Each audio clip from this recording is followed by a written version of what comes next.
Hello, this is Rory with the Love Chat, and today's topic is the emotional roller coaster. Now, this is video number 95. We're almost there, guys. If you have a question you'd like for me to consider featuring on the Love Chat, please write it in a comment below. And if you enjoy these videos, please subscribe and hit like. Additionally, if you'd like to do a Skype or email coaching, I'm available at my website, thelovechat.net/coaching. Now then, let's talk about the least fun ride at the park, which is the emotional roller coaster. This is the sensation that we experience after a relationship is over. Some days we'll have great days and we won't miss our ex at all. Other days will be the worst days of our lives. Now, typically the emotional roller coaster, and we call it that because of all the ups and then all the downs. Like we said, sometimes you'll have a great day and other times you'll have a not so great day. So, we call it a roller coaster. Typically, this begins about a month, maybe a month and a half. Like I said, there's no point in putting a timeline to it. But the reason that I think that there is one is because right after a breakup, you're only feeling bad. There's no good. There are no good days. And so that will probably persist for about a month. Perhaps a secondary title to this video could be, what does the Dumpee go through? So during that first month, it's pretty much just pain, and you miss your ex, and you want your ex back, and you're getting used to the lack of oxytocin and this new flood of cortisol. But as time goes on, and as your brain heals, and as you're going through the stages of grief, the first of which is shock and denial, your brain will begin to level out. You'll slowly feel a little better, and I mean like 5% better. And so sometimes you'll be able to maybe go 5 minutes without thinking about your ex. The problem with this stage is that you're hyper aware of time. And so 5 minutes can feel like 5 hours. And your brain usually at this stage will not let you forget about your ex. You're always aware that your ex left. You can be out hanging out with friends and you'll still be aware that your ex left. Now, some time will go on. My guess is, like I said earlier, a month and a half to 2 months. And you'll begin feeling kind of okay. Your work days will be a little less crappy. You'll be able to get through the day, maybe for 10-15 minutes, and not think about your ex. And it's a sign of healing. You've moved on from the shock and denial phase into more of the maybe mild anger and depression phase. And this is normal for the stages of grief. And for those of you who don't know what the stages of grief are, I will be doing a video on those. And I think I've covered them in the past, but I'll be doing a whole video dedicated on those. So the 2-month phase is usually around the time where you're able to go out with friends. You're able to feel okay. Maybe you'll have an okay day once in a while, but usually there's a lot more bad than good. You're still feeling pretty crappy about yourself. The best way to counter this, I'm telling you, is the gym. I know a lot of us don't want to go to the gym, but it's a new year, and so it's time for a new you. Go to the gym. Journal.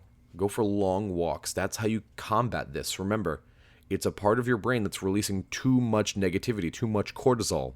The stress hormones are designed to keep you in that place of sadness, designed to remind you that you need to go get your ex back. It's a survival mechanism. Now, some time will go on, and it will be the 3, maybe 4-month mark, and you'll be feeling pretty good, actually. You can get through the days pretty well. And you think that maybe you're finally on the final path out of the woods.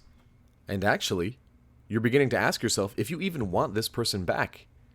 And you're feeling really good, almost surprised at your level of healing. And some more time will go on. Now we're at the 4.5, 5-month mark. You're feeling really good about yourself and your prospects, and you know that better things are coming your way. And then out of nowhere, you tank. It's as if you're back at day 1. Nothing's happened, but you just want your ex back so bad out of nowhere. Now, everybody's different, and some people don't go through this phase. But this is a culmination of all the coachings I've done and what I've personally felt. Out of nowhere, I really wanted my ex back, but I was doing so well.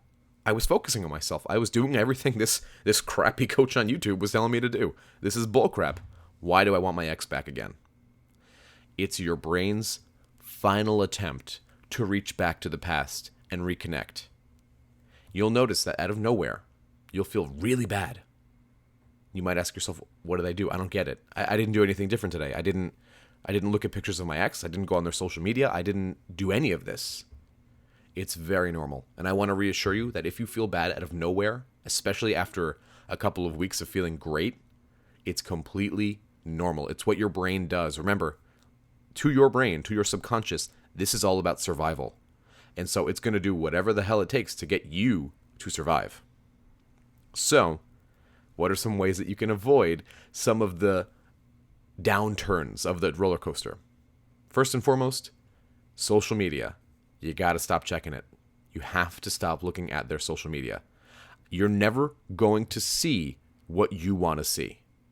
Anything that you see on their social media is either going to give you false hope or false doom, right? Just don't do it. It's not helpful. You're never going to go see, I'm so sad that I broke up with my ex, and I'm going to go back to them right now. Because guess what? That's really the only thing you're looking for.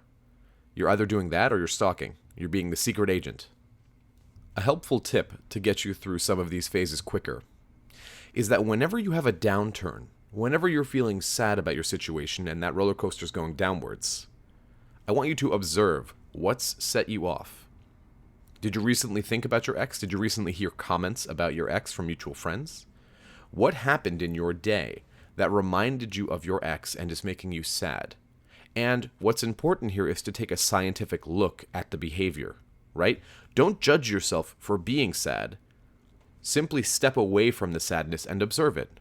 How do I feel about this? How can I avoid this set of behaviors that led me to be sad today? Can I avoid this in the future so I will be less sad? Now, there's going to be time where you just have to sit in the sadness. It's normal. It's grieving, and you need to grieve. We shouldn't hide from it, nor should we go look up old photos of our ex and introduce ourselves to it. There's got to be that balance. I remember one time where I was looking through old photos, not even of my ex, just of my family and things that we would do. And I guess the photo albums got mixed up, and some photos of my ex trying on wedding gowns was in there. And, oh God, this was about 4 months in. I remember feeling, horrible. But I learned not to judge myself. There was no way I could have known that those pictures were there. And so what did I do?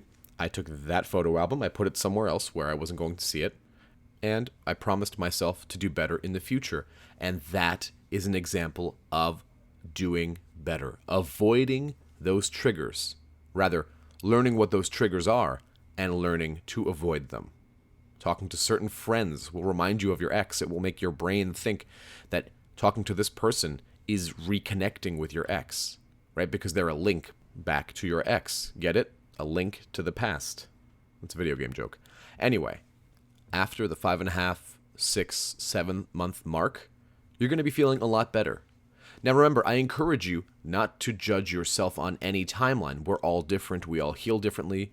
We all have access to different things that will help us heal. Certainly, for those of you who don't know, I play a lot of different instruments, and so I have a more creative and musical outlet. For some of you, perhaps it's doing exercise at the gym. We're all different. But what I will say is that the pain after the 6 month mark is nowhere near as intense as the pain first experienced in months 1 through 4. And so it is through this time that we begin to reach the final stages of grief, which is testing and acceptance. You are seeking realistic solutions, and acceptance is you find a way forward. Give yourselves the time, give yourselves the space, realize that breakups are emotional roller coasters. You're going to feel good, you're going to feel bad, you're going to feel horrible, you're going to feel elated. It's normal. If you're going through it, I highly recommend journaling. You want to be able to look back and have tangible evidence of your growth as a person. I know you can do it, and I know it will take time, and it will be one of the hardest things you've ever done. But it's your job to make sure that what you've gained is greater than what you've lost. You've lost a person, but maybe you've gained your best self. That's something to chew on. That's all I had for today. If you found my video helpful, I'd be very grateful if you would subscribe and hit like. Please leave a comment below and tell me what topics you want me to cover in the future. Additionally, let me know how I did on this video. Do you agree with the things that I've said? And what has your timeline looked like? For those of you who enjoy ASMR and guided meditation, I've launched a channel, and the first video for that will be next week. If that's something you're interested in, all you need to do is click the I at the top right-hand corner of this video. Until next time.